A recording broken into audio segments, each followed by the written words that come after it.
할렐루야. 네. 좋은 아침입니다. 제가 만약 여러분한테 데살로니가 전서 5장 15, 16, 17 뭐냐고 물으면 금방 손을 들고 아는 사람이 몇 명이 될까 제가 시험을 해보도록 하겠습니다. 데살로니가 5장 15, 16 굉장히 유명한 구절이에요. 정말 유명해요. 이거 모르면 간첩을 하면 안 되고. 자, 손. 데살로니가 전서 5장 15, 16, 17 손. 손. 피아노 반주. 또 한 명밖에 없어? 힌트 줄게요. 항상. 기뻐하라. 그 다음에 쉬지 말고 이게 몇 장 몇 절인지 모르는 거죠, 그죠? 항상 기뻐하라, 쉬지 말고 기도하라, 범사에 감사하라. 하나님이 이제 그리스도 예수 안에서 우리를 향하신 뜻이라 그랬어요. 저는 이제 오늘 아침, 어저께도 그렇고 굉장히 기분이 좋은 일이 막 연속으로 있는데 너무 기쁜 일이 이제 뭐냐면 제가 우리 교회 홀리 서포트라고 저도 잘 몰랐는데 그런 봉사팀인지 몰랐는데 고등부 아이들 찬양을 이제 해주는 찬양 고등부 아이들이 공부할 시간이 너무 많이 없으니까 얘네들의 찬양을 할 수 있도록 예배 팀을 해주는 것 같아요. 이제 오빠 니들이 나이가 많죠. 대학교 30대까지 거기 이제 성경 공부가 있어서 갔어요. 성경 공부 이제 해주러 한 1년 2년 됐는가 그러는데 제가 발견한 것이 무엇이냐 성경을 읽지 않는다는 거. 교회 봉사를 열심히 하는데 성경을 잘 안 읽어요. 그래서 제 마음속에 좀 질문이 생겼어요. 어떻게 열심히 교회 봉사를 하는데 매일 성경을 읽지 않을까? 좀 신기하다. 그래서 이제 팀원들한테 성경을 매일 읽어야 된다. 강조를 하면서 상품을 걸었죠. 문화상품권. 그래서 하루도 안 빠지고 성경을 읽으면 한 달 내내 그러면 3만원 준다. 그 다음에 했더니 그래도 별로예요. 한 2명 돈을 줘도 이거 안 되나 이거. 그래갖고 또 이제 그러면 좋다. 21일만 올라가도 3만원이다. 그래갖고 이제 330일이 아니고 또 했어요. 했는데 조금씩 올라가기 시작했어요. 그래서 나중에는 한 1년이 지나고 나니까 얼마 전에 항상 그 방에 지킴이가 있거든요. 꼬박꼬박 나한테 이제 보고 4월달에는 몇 명이냐 3월달에 몇 명 올려라 보고서. 그러면 이제 다 올리면 이제 문상골 줬는데 이번 5월달에 제가 참 기뻤던 것이 뭐냐면 그 학생들이랑 거의 한 18명 카톡방 안에 봉사하는 사람 18명 처음에 한 12명인데 더 늘은 것 같아요. 거의 19명 전원 100% 참석을 한 거예요. 했는데 그 중에서 이제 하는 일을 한 달에 한 번 그런 사람은 2만원 상금. 왜냐면 권장 이렇게 장려상 했는데 한 명만 한 장을 읽었고 나머지는 거의 다 15일 내지는 31일 거의 완주인 거예요. 그러니까 하루도 안 빠진 거죠.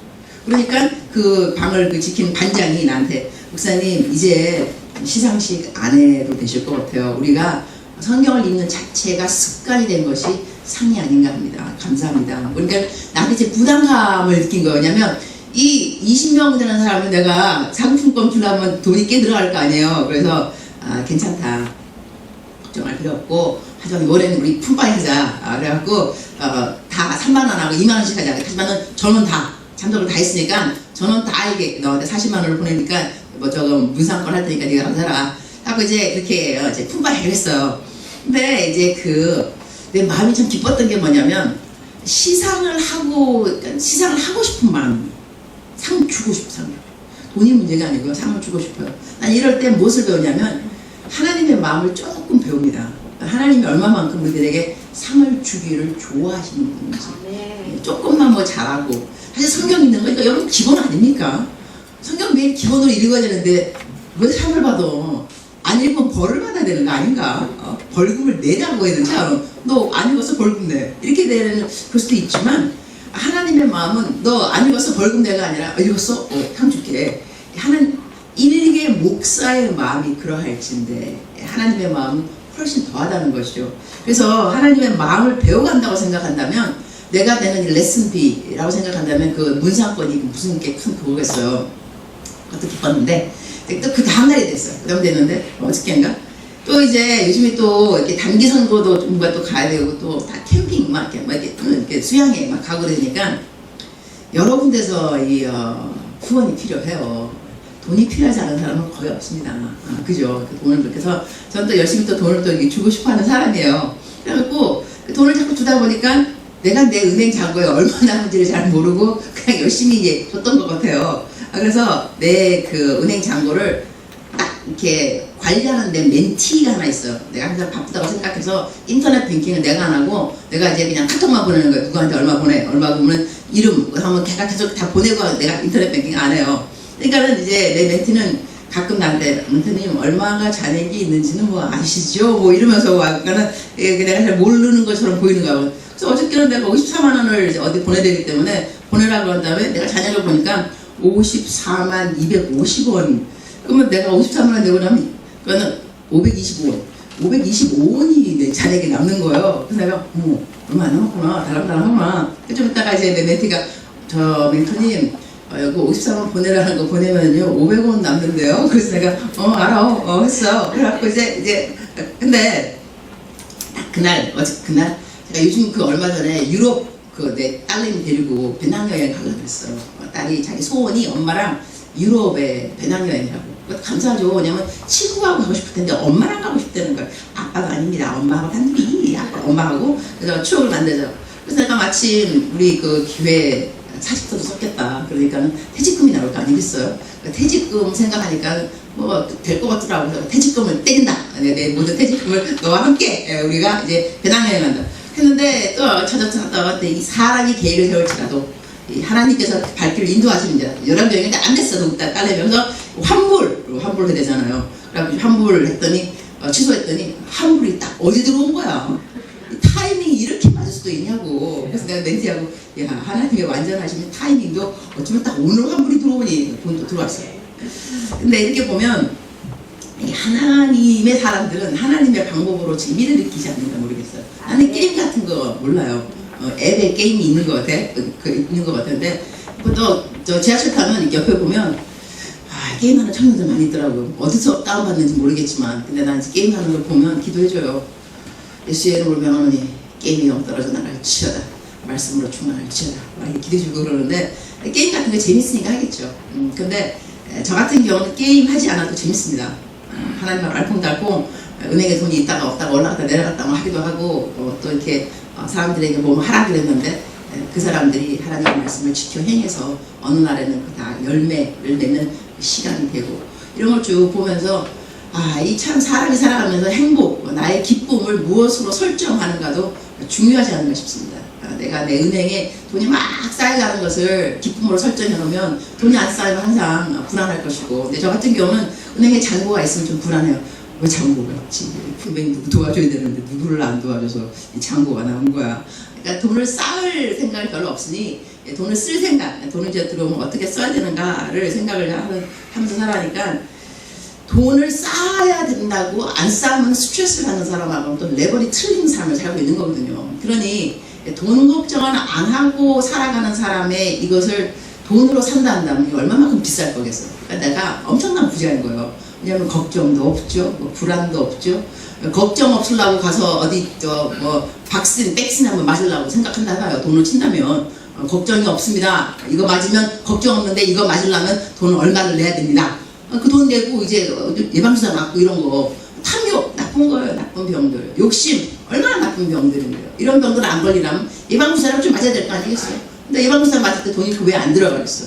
나 같은 경우는 남들 도와주고 은행이 달랑달랑 할 때 이게 다 예방주사라니까 욕심도 안 생길 거고 탐욕도 없을 것이고 또 이렇게 설교하면 특히 젊은이들이 은혜 받아요.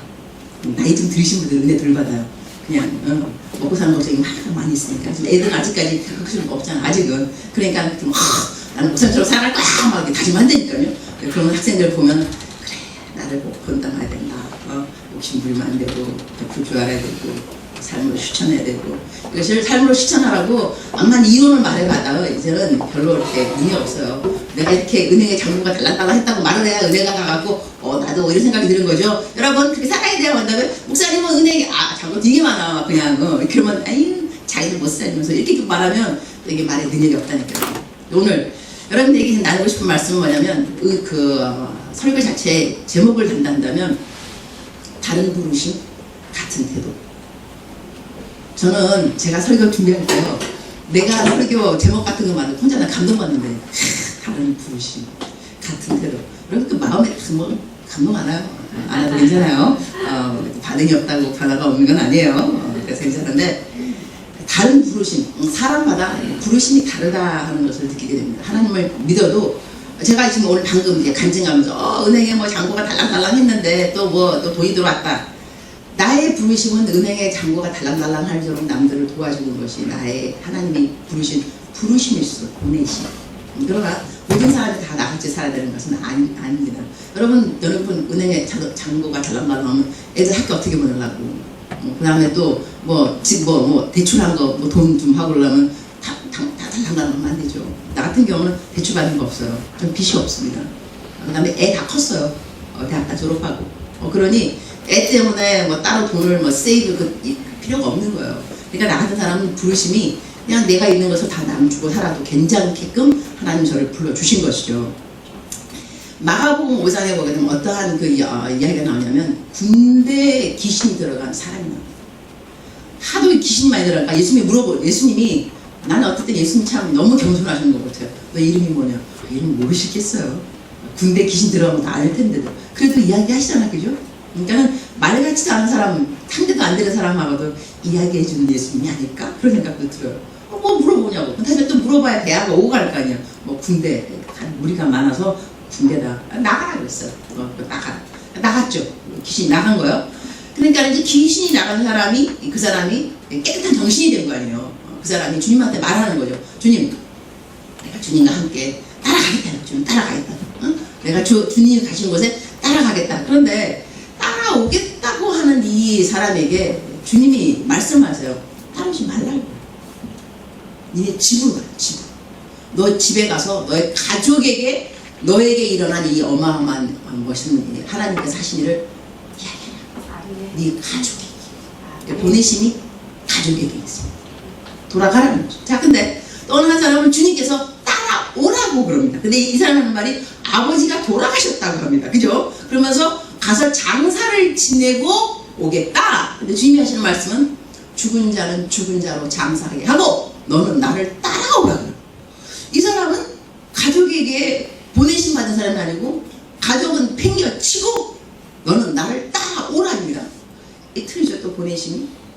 이 중요한 게 뭐냐면요, 내가 어디를 가느냐, 다시 말한다면 선교지를 가느냐, 보내는 선교사가 될 것이냐, 가는 선교사가 될 것이냐, 열방을 향해서 갈 것이냐, 열방을 향해서 못 가지만 가족을 향해서 갈 것이냐, 이러한 것들이 하나님의 음성과 나의 관계에 있다는 것을 알아야 됩니다. 하나님은 나에게 무엇을 명하시는가? 모든 사람에게 다 가족에게 가라는 것이 아니고 모든 사람 보고 다 가족을 떠나라는 것도 아닙니다. 좀 더 예를 든다면 이 야고보하고 세례 요한이 있습니다. 둘 다 세베대의 아들들, 그죠? 둘이 이제 형제죠.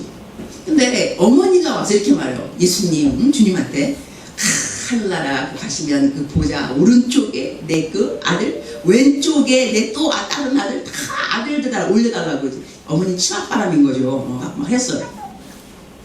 이런데 예수님 하시는 말씀 뭐냐면 내가 그거는 내 알바를 하지 않는데 내가 마시는 잔을 마실 수 있냐? 둘 다 그런 거예요. 마실 수 있습니다. 마실 수 있습니다. 이거는 순교를 뜻하겠다는 거죠. 주님이 돌아가실 거니까 십자가에. 그러니 너 나처럼 이러한 잔 마실 수 있겠어? 그러니까 마실 수 있습니다. 둘 다 willingly 말하기 나는 할 수 있다. 그래서 할 수 있다. 그런데 야고보 어떻게 죽었느냐?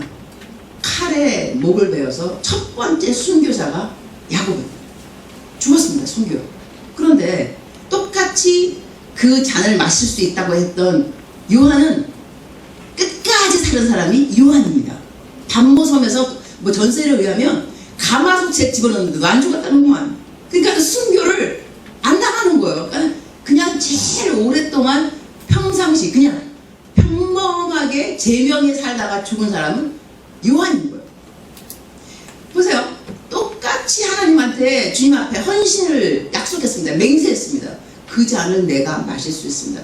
마실 수 있다고 말을 해서 다 마셨느냐? 아니에요. 하나는 첫 번째 순교자의 삶을 살았지만 다른 사람은 똑같은 고백과 똑같은 맹세를 한 요한은 그렇지 않았다는 거예요. 야, 참 이 부르심은 또 무엇인가, 보내심은 무엇인가 생각할 수밖에 없고, 또 신라하고 바울을 보게 되면요, 감옥에 갇혔어요.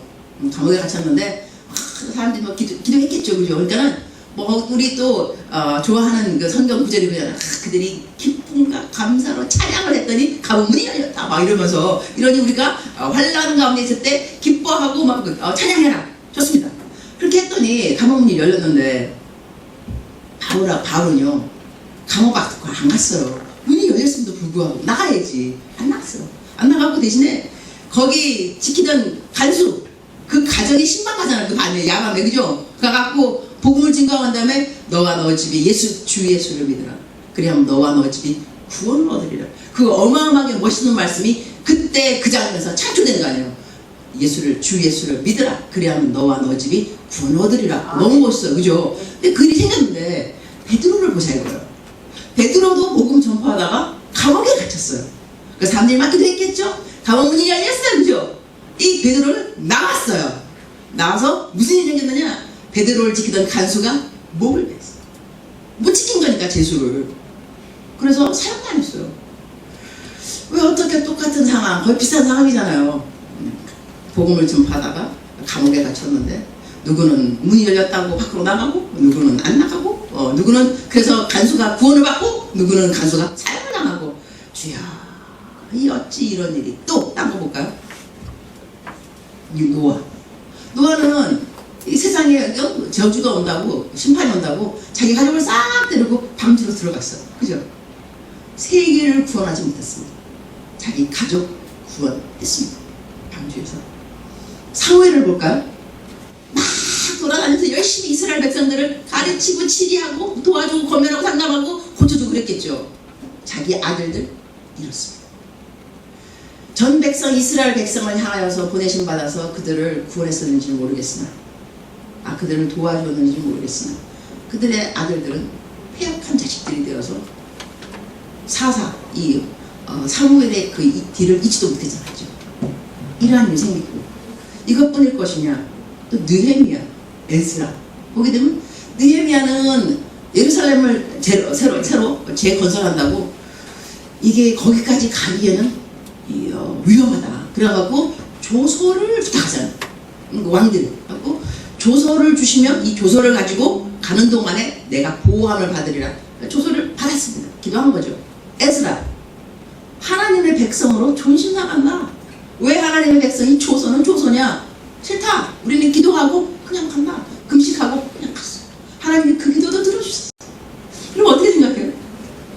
똑같은 상황에서 누구는 기도를 했는데 하나님께서 그 조서를 만들어주게 하셔서 그 사람은 편안하게 조서 덕분에 거기까지 가게 되었고, 누구는 싫다. 조서 필요 없다. 기도하고 그냥 간다. 주여 나를 도우소서, 보호하소서. 그냥 갔더니 또 잘 갔더라.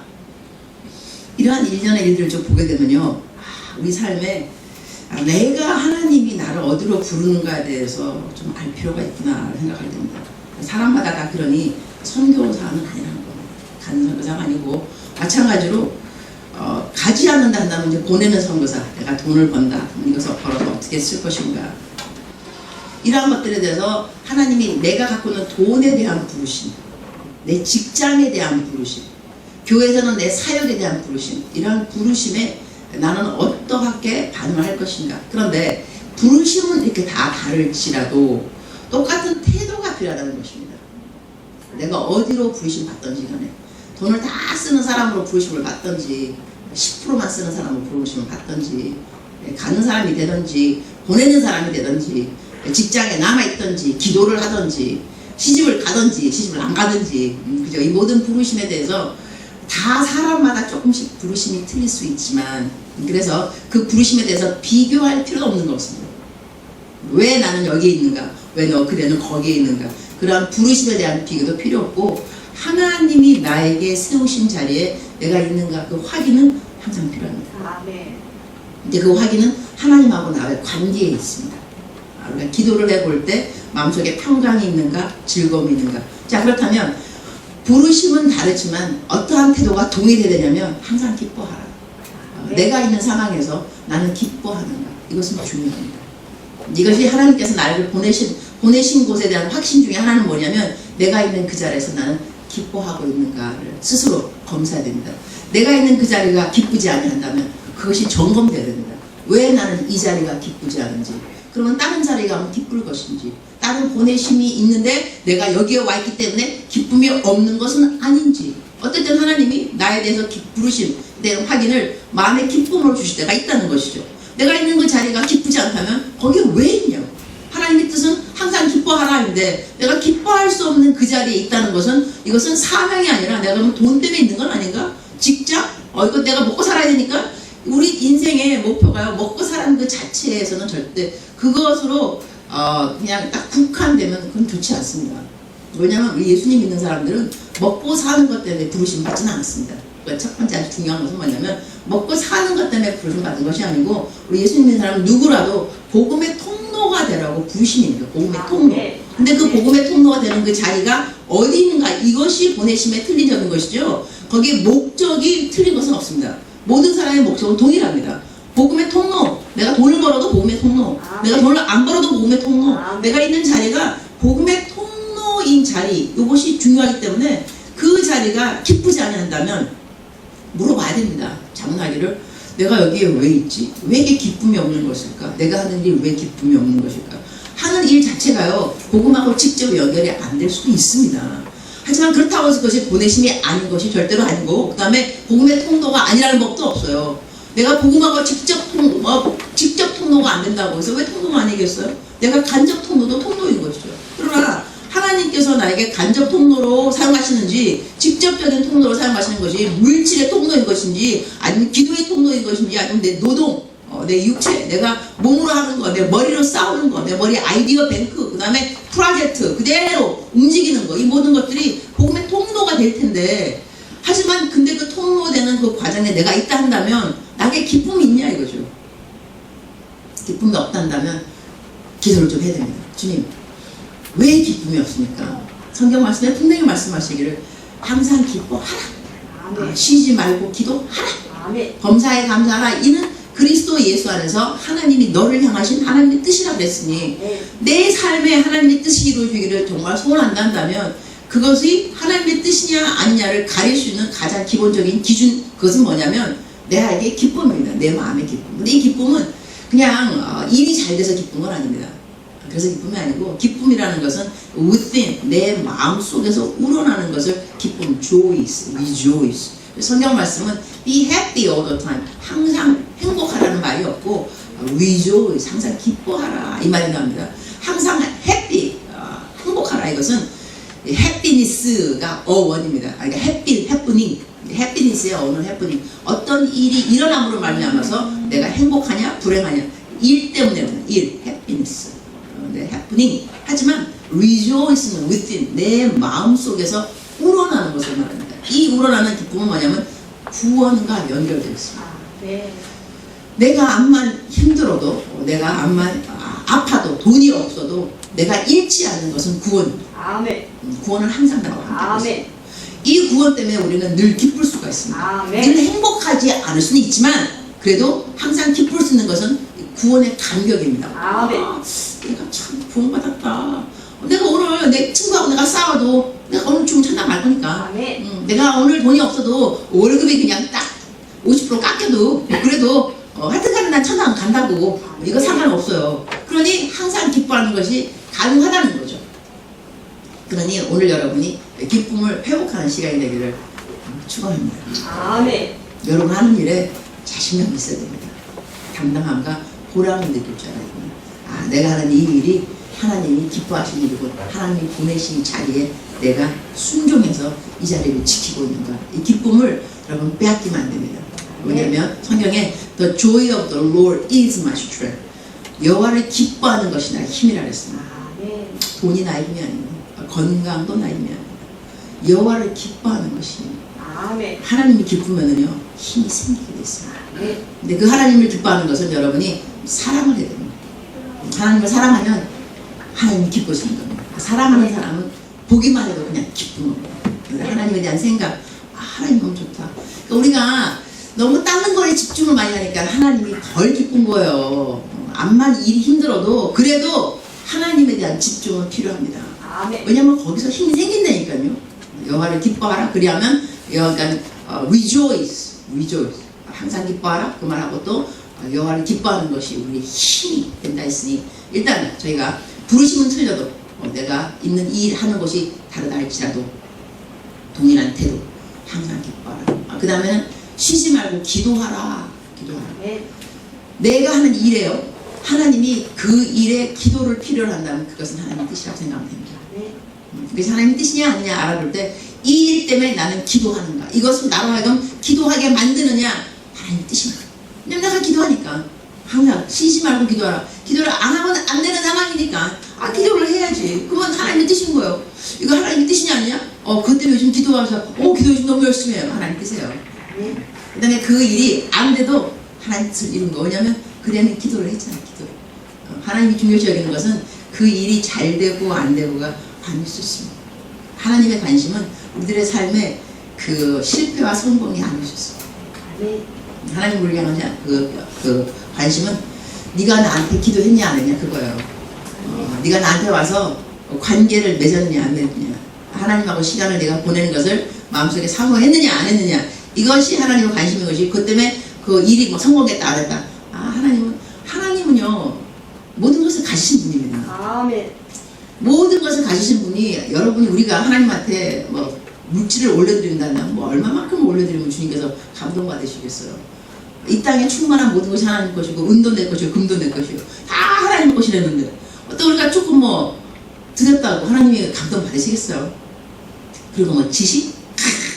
지혜의 근본이신 하나님이신데 거기다 우리가 뭐 PhD를 몇 개 갖다 드리면 하나님이 기뻐하셔서 감동받아. 어머 너 PhD 또 받아갖고 와서 감동이야. 어머 너 박사야. 어머 어떡해. 하나님이 그러지 않아요. 우리가 이렇게 뭐 하지만 그 PhD를 받기까지 얼마만큼 기도했는지, 그 돈을 벌기까지 얼마만큼 기도했는지 다 하나님 앞에 나온 시간들이잖아요. 하나님하고 관계들 아닙니까? 그 시간들하고 그 관계들 때문에 하나님께서 그 일을 귀중히 여기시고 상을 주시는 것이지, 여러분이 이루어 놓은 성취, 성적, 실적 그 무엇인가 때문에 감동해서 상을 주신 건 아니라는 것이죠. 이래서 오늘 우리가 살아가면서 스스로에게 장례되는 것은 나는 이 일을 통하여서 이 일 때문에 기도를 하고 있는가? 그렇다면 그냥 계속 기도하시기 바랍니다. 그 다음 항상 감사, 범사에 감사. 무조건 감사하면 되는 거예요.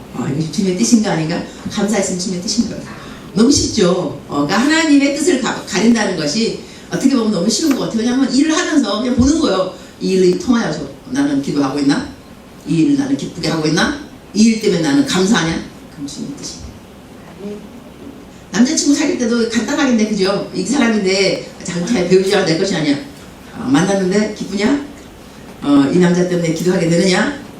이 남자가 감사한가? 그럼 결혼하세요.